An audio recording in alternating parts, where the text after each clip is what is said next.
Thanks for joining us on another webinar for Train Smart Australia. What a privilege to be associated with such a great company. David Bunney is my name, author of bestseller Success Leaves a Trail, and I'm excited for the information we're going to share today.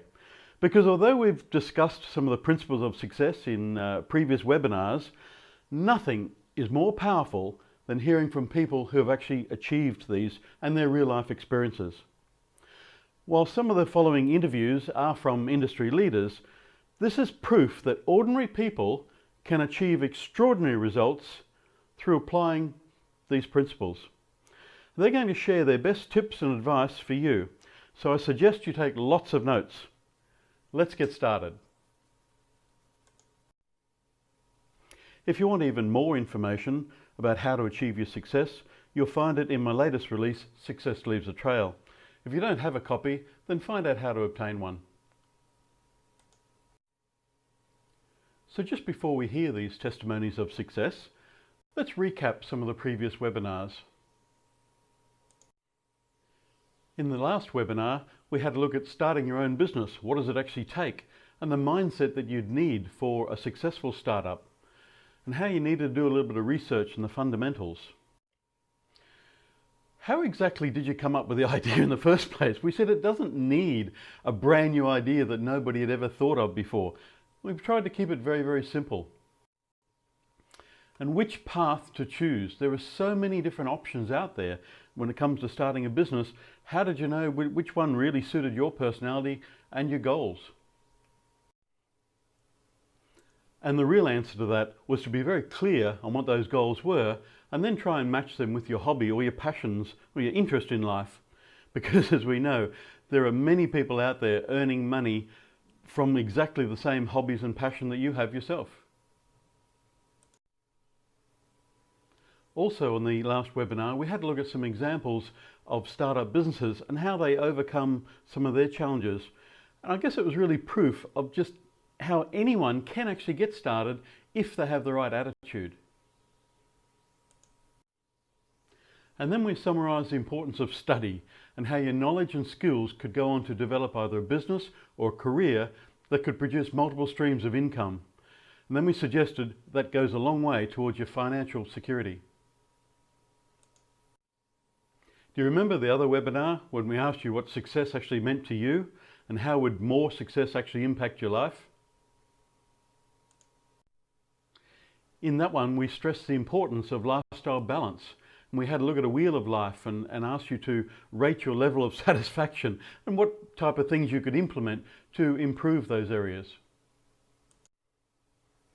And hopefully that prompted you to start thinking about what your perfect lifestyle would actually look like if you had time to sit down and actually design it. You've got to have more fun in your life. As I said, my life is very simple. Have as much fun as possible, help as many people as I can. So when you achieve more success in your life, who are you going to help? What projects are you going to be involved in? How can you make a difference in your local community or the world? And finally, we spoke about the value of having a mentor and listening to the guidance and wisdom of other people that have already achieved what it is that you're trying to achieve. And so that leads us on to today's webinar. Well, I'm excited because these people you're about to hear from are sharing their real life experience, and they offer you the best tips and advice for you to move on and achieve your success. So I hope you have a pen and take lots of notes. Well, the next guest that we're speaking to is a lovely lady called Kim, and she's achieved something that a lot of other people have not, and that's to do a study, but in particular studying diploma. So Kim, are you there on the line? Yes, I am, David. How are you? I am fine, and thank you very much for joining us. Look, congratulations, definitely in order, but just tell us, what have you actually achieved and how you actually got started in that?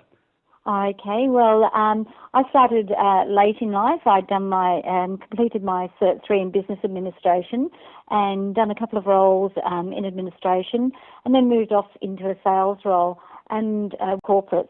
I then was actually doing career counselling and advising for our students, and it became apparent to me that I really needed to practice what I was preaching, and that was how important it was to not just have the industry knowledge, but to have the skills and the qualification behind the industry knowledge and skills.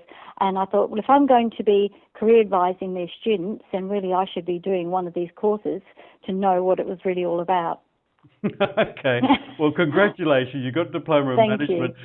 But Kim, you said you're working full time, right? You've got family as well, and you still found time to achieve this. What were some of the struggles and the problems that you faced with? I think that it was actually staying focused and making sure that you actually set aside some time, but to really have some study partners. So it's a great advantage if you have someone or know someone that's either done the course or doing the course, or someone that's a sounding board when you're coming to do the assessments, so that you can go through them with them and just ask for their advice as well, really. You're making it sound way too easy. There were some challenges. My social life, as you mentioned before, I do work full time, and my social life, which is quite big, but did get in the way at Christmas time. I'd started earlier, halfway through the year, and at Christmas time I just thought, do you know what, I've got family coming over from England, I'm just going to put it aside. And that's the beauty of being able to do these assessments and these diplomas. You can defer them, providing you notify your trainer and assessor, and that's what helped me, because you do need time to be focused, and if you're going to have family get-togethers, or you're going on holiday, it's a good idea to actually enjoy that time with them without having to worry about studying. So it was really important to me to make sure that I was focused. When I was going to do an assessment, I gave myself a time that it had to be completed by, and I just made sure that I moved through that assessment in the time frame that I'd allocated. So yes, setting a time frame was really, really good. Okay, that's good advice. Look, I know you've spoken to a lot of other people who've said, gee, I wish I could get into study, or perhaps they've been working on the tools and say, well, I want a career change, but I'm either too old, or it's been a long time since I've done any study, or I don't have the time. I'm sure you've heard every excuse under the sun so far. But what advice could you offer other people that are just like holding themselves back, perhaps? I think I was guilty of all of the above as well, until I actually started and thought, I'm over half a century, and I thought it's never too late. And if I can do it, anyone can. It doesn't matter whether you've been a stay-at-home mum, been out of the workforce for 10 to 15 years. You still have those skills. They're still there, and you're just bringing them to light again, and it's putting that knowledge into the form of a qualification. If you've been on the tools, worked on a mine site, there's been a downturn in the economy. Most of these people who have been working on mine sites have those skills, those supervisory skills, and today they're expected to have some knowledge, computer knowledge, administration, and they actually do have the industry knowledge. They've been supervising or managing projects. They just don't have the formal qualification. And it's really important that, like I said, with the downturn in the economy, to make sure that you have that qualification behind you when you're going for those job interviews, because more and more organisations are expecting you to have a qualification, where years ago it was if you had the knowledge and the experience. So now is really, really important. And with the government funding that is available for everyone, every Australian citizen, it's important that you take advantage of that and make sure you upskill. As I've said before, knowledge is power. It gives you the power to move on and up that ladder in the workforce. That's good. Well, there is a lot of government loans and government assistance out there for sure. So your advice is just get over yourself and just do it. Is that right? I think it's when I first started the diploma, I thought, what have you done? What have you done? But once you start doing the assessments and start working through them, you have the support of the trainer and assessor all the way through. They break down the assessments into bite sizes, give you tips and ideas. You're not doing it on your own. And that was important for me, because I'm not one of those people that can work alone.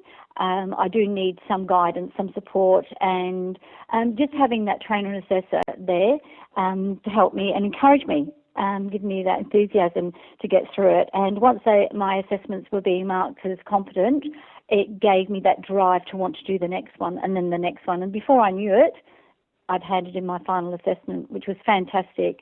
So it took me a little bit longer than I thought, just over 12 months, because I was working full-time. I did have a break at Christmas, but yes, it just seemed like yesterday that I started it. Look, that's just fantastic. You are an inspiration, Kim, and look, I thank you very much for your time today. Congratulations again, and I hope other people are inspired by your accomplishments.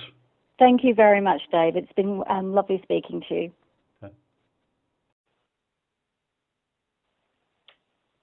Well, the next guest that I have the privilege to speak with is Carl Lamuth.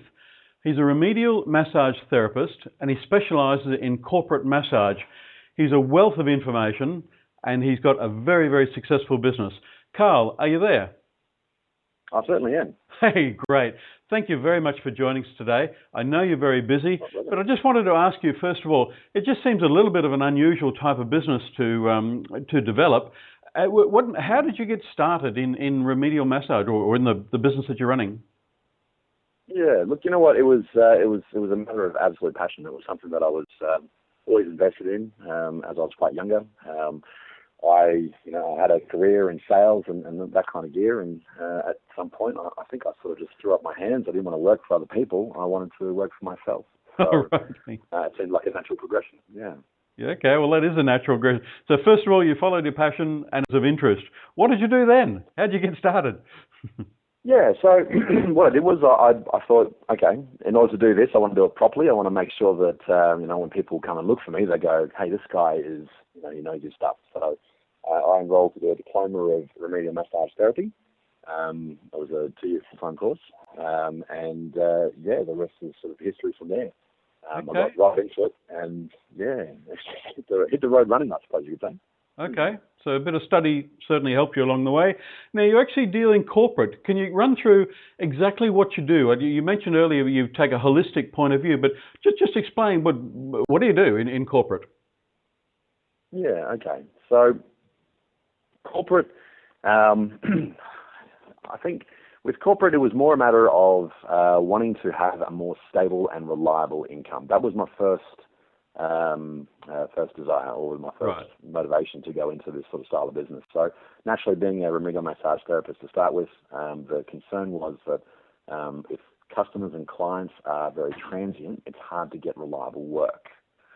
So in corporate, what I do is I send massage therapists into a workplace. They go in there with an ergonomic chair. Employees will sit down for 10, 15, 20-minute or 30-minute sessions. And we make them feel good, and we find out, what they might be troubled with, if they're having issues with their range of movement or biomechanics, or if it's just basic stress. Obviously, in an office situation, there's going to be, more an ergonomic-related thing, or repetitive stress, for the hands, mouse syndrome, like office syndrome, the way they hold their head in a single place can, cause a lot of drama, and so. Okay. Getting into the workplace and helping people out with that is, it's very good for business. I guess one of the good things is we are now more aware of workplace injuries or workplace health as such, and I can see how you certainly fill that gap. What sets you different? What sets you different to other businesses? Look, there's a few different corporate outfits out there now. I think some people are a little bit. I don't know that the focus is necessarily there on having people that are fully qualified, that really know their stuff. I shouldn't name names, but there's a few companies out there that just basically, they find people, random, students that are doing other courses at uni or whatever, and they just need some part-time work. They show them a little, 10, 15-minute routine or something like that, and just send them out there. And that can be quite dangerous because there are certain things that can happen in the workplace that if you're not equipped to deal with, you don't know how to manage contraindications properly, you can find yourself in a lot of strife. And there's been a few situations where I've seen people collapse in the workplace mid-massage because the proper questions. Right. So, Okay. yeah, this is important stuff. So, I mean, the biggest thing is your the attitude to what you do. Like the people that I work with are all very passionate. They're like me. I look for like-minded people. They're well-educated.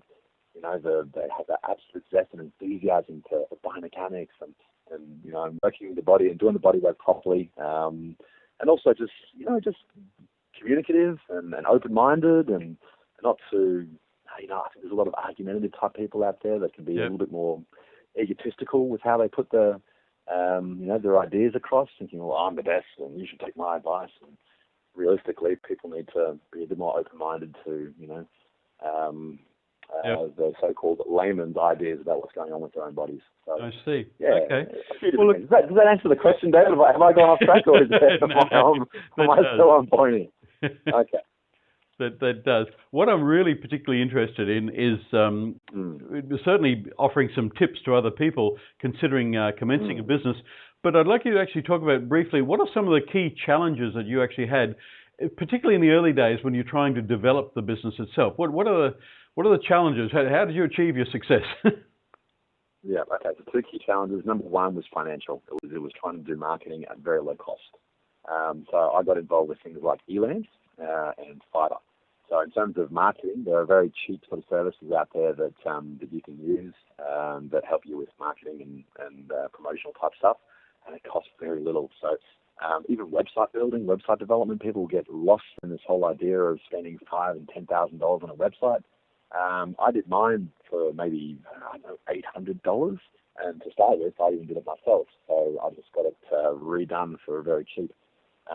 If you see my website as well, you'll see there's a video on it. I did that for a couple $100, and that's just by searching out and want to have done through the likes of places like even Elance, which is a service online where you have freelance people bid to do work for you. That's really handy. The other challenge that I had was as a male massage therapist was building trust. Okay, so as a male massage therapist, you have to work extra hard to prove yourself, and obviously to make very clear or be able to really sexualize the service, because frankly, there's a whole lot of stigma, attached to our industry. So ladies might be uncomfortable simply because you're a man, and men might be uncomfortable because they believe massage to be sexualized as well. So I found this is just overcome by being very professional. Just again, it's that open-minded communicativeness. Also, I think in my early days, to make sure that there was no ifs, buts, or maybes about the sort of service I was provided. Fully clothed massage, like you get the Chinese massage in the shopping centres, all fully clothed. You don't need to have oils applied. There are many different ways, and always by asking your clients and being really forward with them about, hey, look, I want you to be comfortable here. What do you prefer? What would you like? I can do it like this. If you feel uncomfortable, then we can change it. We can do it differently. But being really open about that and upfront, and that makes people comfortable, and then they refer you on to other people. And in this industry, word of mouth is really important. Okay. So if I hear you, it's old-fashioned customer service, trust, and a very direct relationship built on trust. Yeah, absolutely. Absolutely. And professionalism and absolute education in what you're doing. If people know that you know your stuff. Yes. They build confidence. Makes a big difference, doesn't it? For sure. Okay, look, I really appreciate your time. I know you're very, very busy, but thank you very much for joining us today. And if people wanted to know a little bit more about your services, where would they go to find out more about you or connect with you? Yeah, absolutely. Check out my website. It's www.lamouthmassage.com. Okay, we'll put a link on the PowerPoint slide. Thank you again for your time. Awesome. Certainly appreciate it. Look forward to talking to you again soon. Wonderful. Thanks, David.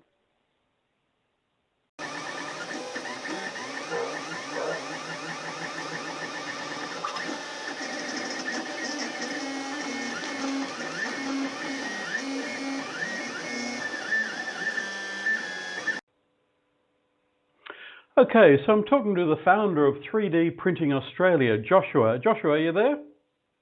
Yes, I am. Great. Look, I've got to ask you the obvious question.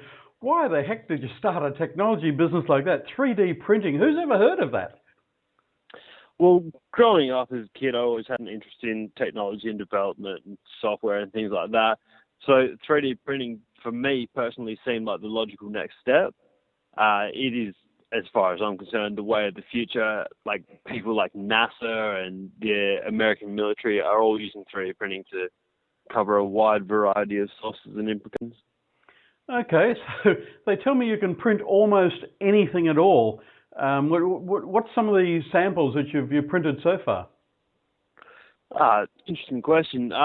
Yeah, like I said, with 3D printing, the technology we have, we can print literally anything from metal SLS printing to, as far as 3 weeks ago, they just released a plant-based printing system.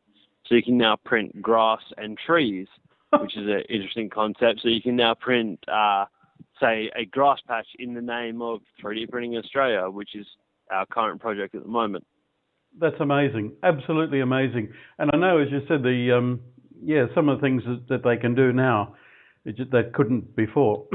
All right, so explain, what are some of the biggest challenges that you've had getting a business like that off the ground? The biggest challenge that I've found with 3D Printing Australia is definitely the lack of knowledge that is available to the general public. It's sort of an unheard of industry, but we cover a lot of areas in the manufacturing process. For example, Volvo has just started printing cars, fully automated cars that run without a human driver, 100% 3D printed. Now, the general public doesn't hear about things like this, but with the integration of electrically conductive circuit board printing, we can now literally, recreate anything from computers to cars to airplanes, spaceships. NASA at the moment is currently printing parts and tools in the space station. That's amazing. That's just really amazing. Okay, mind-blowing stuff. It certainly is. So I should imagine some of the biggest challenges is that people just don't realise it's what is actually possible. Would that be fair to say? Yeah, definitely a fair comparison. Like Australia isn't so big on 3D printing, but we are picking up. I mean, in the last 12 months, we've actually had the Camo Maker Pro, which is a large rep wrap printer the size of a shipping container, to start printing houses in Sydney. So we are slowly getting the technology, and especially in the last 6 months with the integration of the Chef Jet, which is a 3D food printer, which they're currently trialling at UWA in Perth, Western Australia. Did you say printing houses? What do they use? What sort of, are you talking about concrete? Yes, I am. With the Camo Maker Pro in Amsterdam, they've printed 2-story canal houses made out of concrete and Rio bars. And in China, for a disaster relief project, they managed to print 10 houses in 24 hours, completed with wiring, gas, water, power, all the essentials. That's amazing. Absolutely amazing. Okay, so for budding entrepreneurs that are listening to this and they're thinking that they've got a brand new idea, I know yours is really on the cutting edge of technology, but what advice could you give other people considering starting a business in perhaps an industry where it is brand new? The best piece of advice I could ever give to any entrepreneur is, I guarantee that you're not the first person to think of this idea. Find someone that has done it, model their business structure, even contact them. That's what I personally did. I contacted a few 3D printing companies, and it has really helped me out.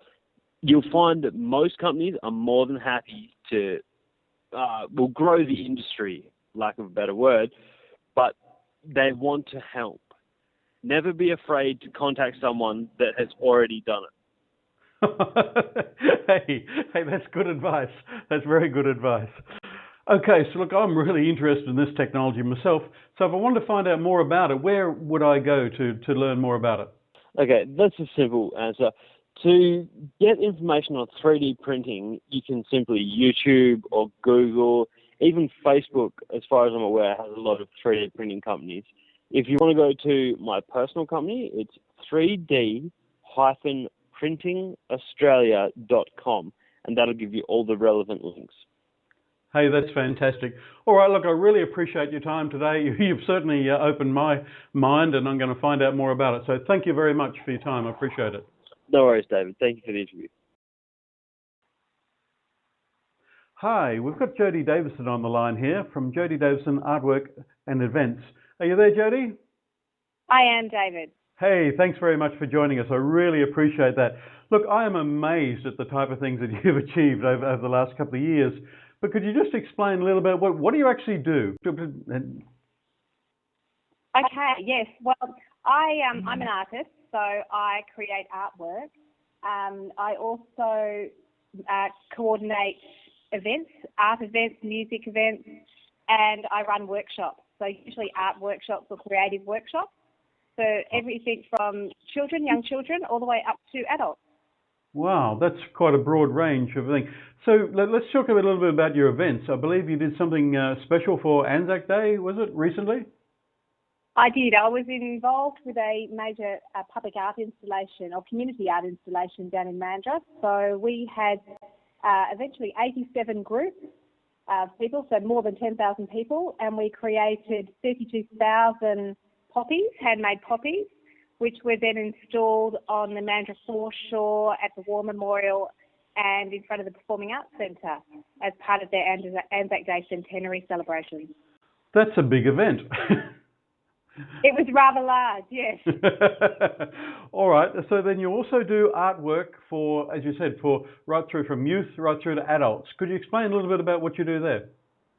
I do. So I run workshops and art classes. I run regular art classes for young children, so 5 to 12-year-olds. And then I also do tutoring for teenagers, and then I run adult classes as well. So my philosophy is I try and take kids out of an environment where it's outcome based, which is very much what happens at school, where they're directed towards finishing a particular project in a particular way. What I found is a lot of the children that come to the classes are too scared to try anything new. So I've written a program where I go through and I encourage the children to tell me their story and to think about butterfly thoughts and things that go through their mind as they're creating something. And I have a philosophy that there is nothing wrong in art. So I want them to get past the fear of getting it wrong and actually get back to exploring and experimenting and being aware of all the sensory experiences that art can bring. Okay. That is really interesting. Look, this is not your regular startup business, is it? I got to ask you, why did you go down this line? What prompted you to get involved in starting a business like this? As an artist, well, generally artists aren't overly well paid, and I really wanted to be an artist. I drew with my grandfather when I was very, very young, and I've always been involved in arts in one way or another. I'd been a project coordinator in construction, in interior design. I had painted chalkboards, I had painted shoes, I'd done beauty therapy, I'd done lots of things that were always very creatively based. So that is all quite right-brained, and I really enjoy the push-pull of business, which is very left-brained and logical. So it was a way of incorporating the love of art and creativity and sharing that with others so that they can benefit from the experience, because I think life is about balance. You know, you can't have too much of one or too much of the other. So this is about finding that balance and learning things that are new and actually enjoying the process. And it was a great way of being able to put them together. It also, I wanted to be a really good role model for my 3 daughters. So showing them that if there's something that you love and you can make it a business, it's exciting, it's stimulating, and the more you put into that, the more you actually get out of it. Wow, I can feel the passion coming through. I really can. There's a lot of passion behind that starting. All right, so moving on, there's a lot of other people listening to this and they're thinking, gee, one day I'd like to get into business myself, but I'm very scared. There's probably obstacles. What are some of the challenges or even the unexpected challenges that you've had to face and perhaps overcome? Okay, well, running a business is never easy, although it definitely has its advantages. One of them being flexible hours. So you think, oh, that sounds great, but what I found is those hours are generally longer than what you would have in a regular 9-to-5 job. So what I've tried to do is to work part of every day, and most nights I tend to be quite productive at night. And I have a focus on the long-term goal of success. And because my work is quite varied, it's never repetitive, and I really do quite love it. But you do need to remember that to pat yourself on the back too. I think that was one thing that was said to me early on, is appreciate where you come from. So keep a balance between the two. Make sure you take some time off for yourself and don't feel guilty about it. The other thing I found is in a business, there's always a never-ending to-do list. And when you work from a home office, that to-do list builds up and builds up and builds up. And so any spare time you have, you spend often doing work. That, again, I think you do need to make sure that you keep yourself healthy. Make sure you take time out to go for a walk or to do some sort of exercise. Keep your mind healthy. So not just your body, your mind healthy. Eat well, those sorts of things, because if you are unwell, then your business starts to fall and falter. Well, that's just fantastic advice. That's all I can say. I'll take care of that myself. Look, Jody, I thank you so very, very much for your time. I know you're very, very busy. But if some of the listeners wanted to know you or connect with you, how could they actually connect with you? Okay, they can go to my website, which is jodidavidson.com.au, or email me at jodidavidson@live.com.au, or telephone 0417 927 980. Hey, that's tremendous. Jody, thank you again for your time and your wisdom. I think there's just pearls of wisdom in there. So thank you again, and look forward to talking to you very soon. You're welcome, David. Thanks for the interview. Thank you.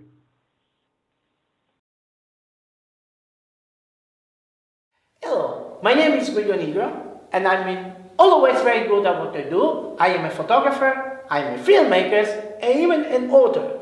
But unfortunately, before meeting David, my idea were going nowhere. Now, thanks to David's information, I have a business called Radiance Capture. You can find it online. And I am being interviewed on radio and on television as Foxtel. Thank you, David.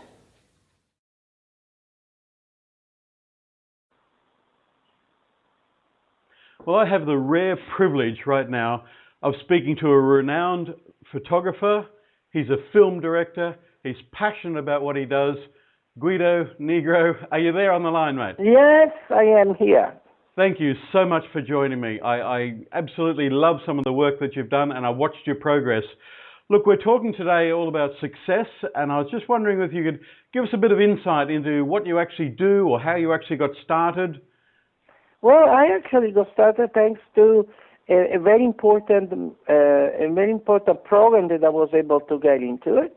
And in this important program, I was able to develop my skills, and I realized that that if I want to do anything, I must keep pushing my idea and concept. Right. Okay. So it's a bit of perseverance there, and you had to do a bit of study and learning. Is that correct? Yes, I had to do a study and learning, and I was able to do a fantastic course. And that was a place where I also met you, that you are a fantastic person. You don't have to say that. I've just watched your progress, and I've got absolute admiration for what you've achieved so far. Look, I know what you've done. Would you just elaborate a little bit about some of the things you've done? You're a film director, you're a photographer, you're an author, is that correct? Yes, I wrote a fantastic book. Yep. Okay. It's titled Raid by Clothing, and I would like to convert it then into a movie.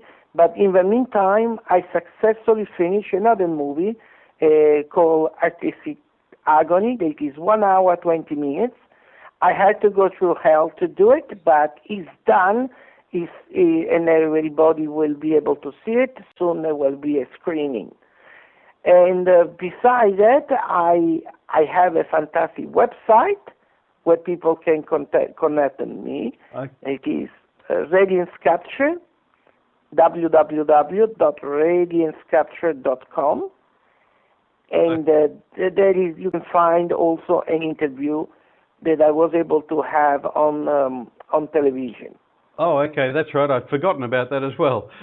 Look, before we leave, what are some of the tips or suggestions that you could offer other people? Because I've seen your progress, but what could you offer other people in terms of advice who are thinking about either developing a business or just achieving success? The big thing is to be able to achieve a success. You have to have a big network. Network is everything, because you could be in any business, you need people to be able to appreciate you and also to help you in the way to achieve what a better way. So networking is an important part of any given business, because if people doesn't know you, you could be even a genius, but you will be a voice in the desert. If you really want to go somewhere, you have to have a lot of people around you, and also to perseverance on your ideas. Okay, that's good advice. That's very good advice, because a lot of people don't have the confidence to network, and yep, I can understand the strength in that. Any other suggestions to other people? Other suggestion would be to be passionate of what you do, because if people see you passionate, they will definitely follow you much easily. So passionate and perseverance, and obviously a good networking. Yep. With other people. Okay, passion, perseverance, and networking. That's a good combination.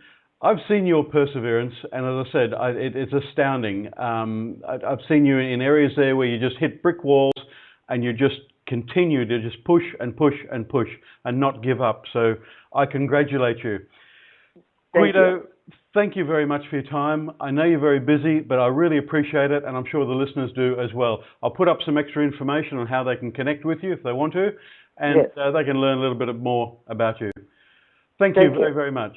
Thank you.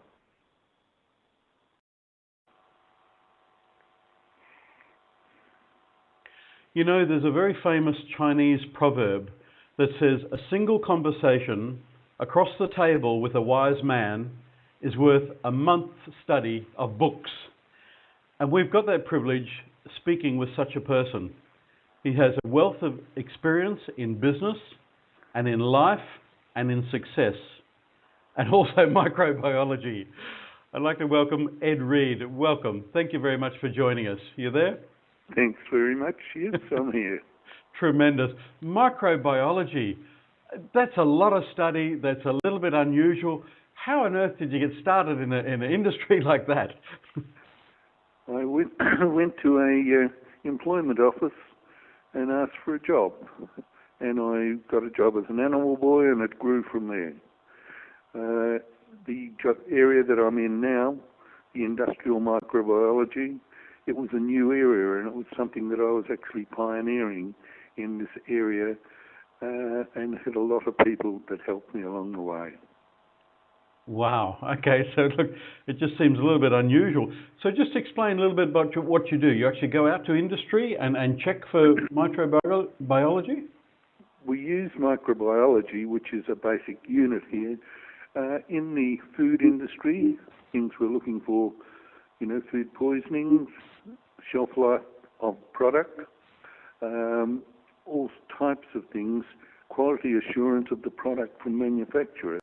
So we deal with all of the food areas. We look at water, people from all over Western Australia. We're not a government authority, although both Bruce and myself are government registered analysts. We get stuff from the mines, we get it from all around the place. And we also help on the oil, particularly on the corrosion side. Anything in industry where bacteria are involved will be there. You're a very modest man, because I'm reading your website here, and it says you actually do work in Bali and a lot further than Vance and just Perth. Yes, we do, and we have a very successful little business. We're actually helping the Balinese to establish themselves up in that area, and looking after many of the five-star hotels, etc., and many of the manufacturers in Bali. We also look after a cruise line up there, so we have quite a lot of interest. It's a wonderful place to visit. I've been going there now for 23 years. So you've been going to Bali for 23 years. How long have you actually been in business there with what you do? We started in 1992 when I actually bought the company. The company had only just started 2 or 3 years before, and I was managing it for Western Diagnostic Pathology. They had change of ownership that didn't want the industrial side, and so I did a Mr. Gillette and bought the company. It's like a dream come true, isn't it? It was. For a company, it was. and then you it bought was something I knew very little about at that stage, and I've learnt and am still learning forever. That's amazing. Well, look, it would be unfair to say you haven't come across some challenges in the growth of the business over that length of period. What were some of the struggles and the challenges that you actually had to overcome in developing such a business over a long time? One of the ones was finance. Before we bought the business, we didn't have any debts. We were cruising along quite nicely. You certainly invest in a business and you don't have the support. But I have had an extremely good bank that has stood by us all of those years, and I have to give credit to ANZ for the work and things they do to help us to maintain this. Okay, so again, it's like forming relationships have helped you. It is forming relationships, and it's also, I think, the biggest asset that any business can have is its staff. Look after your staff, they'll look after you, and you'll go ahead together. Now, you've got quite a number of staff there. Tell me about the education. Do they do courses, or how do you upskill their... We have 2 levels of staff, apart from our office area. Those that are at the technical level come in with a TAFE certificate. They have been given basic training in the TAFE system, and we take them on. We also get the advantage, of course, of having them for work experience, so we pick out the ones that are going to be the most useful to us. And we also have the university graduates, and these are our scientists, and we have 3 or 4 of those on staff at the moment, many of them job sharing and helping one another. There's nothing like employing young married women because they're working for a purpose and they give you an awful lot of support. That's amazing. Okay, so look, this is going out to a lot of people who are currently either studying or considering going into business, or just generally trying to succeed more and more in life. So with your wealth of life experience, what are some of the gems that you could pass on to people that could help them with their development? I think the first thing is to follow your heart. If you've got a career that you want to be involved in, stay with it. They say that we have 3 careers during our lifetime, but work at one. I've always come back to the same one in my laboratory areas, and I'm probably one of the most fortunate people in seeing so much in one lifetime. I think follow where you want to go, work hard at it, prepare a business plan and follow that business plan. Don't have it just for look.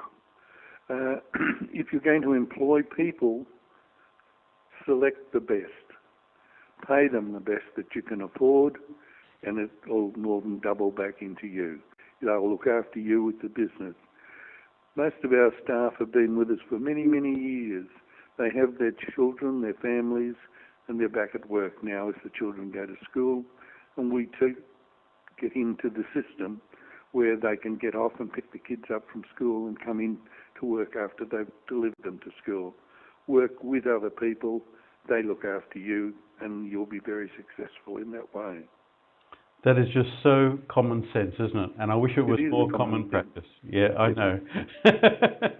You're a very humble man, Ed. You're a very humble man and very wise.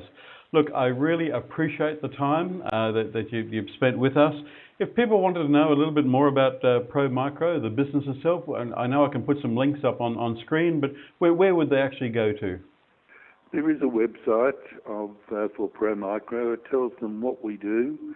It tells them basically where we got started and how we've been very lucky. You see, can I relate one little story which you'll realise here? Please. Legionnaire's disease was only discovered in 1976 in Chicago. I was looking after hotels in Alice Springs and Darwin, and my wife and I went out in an air balloon early one morning. There was 12 of us in it. One of them was the microbiologist that had discovered Legionnaire's disease. Oh. I learned an awful lot from him while we were flying a balloon, enjoying ourselves and having a champagne breakfast. But you meet all sorts of people. Everyone's got something to tell you and teach you. Take it all in, store it away and use it as you can. Words from a very wise man. Ed Reed, thank you very, very much for your time. I certainly appreciate that. Look forward to talking to you again very, very soon. Thanks very much, David. Wow, what a wealth of knowledge and tips and advice. Thank you very much. Some of the things I took out of it was focus on your goals. Following your passion and motivation is absolutely essential. Never be afraid to ask for help. Appreciate the value of networking. Never give up. Perseverance will win always. Connecting with mentors willing to help you. And of course, get educated. What great advice. And of course, if you want to connect with me and get some more resources, you can go to my website, the www.davidbunney.com, or find out more about my book at successleavesatrail.com. Again, I thank Train Smart Australia for this great opportunity for sharing, and in particular, I thank the industry leaders who have taken the time out to share their real-life experiences and their pearls of wisdom. The tips and advice that they've offered have been invaluable. So thank you very much. I look forward to seeing you in the next webinar.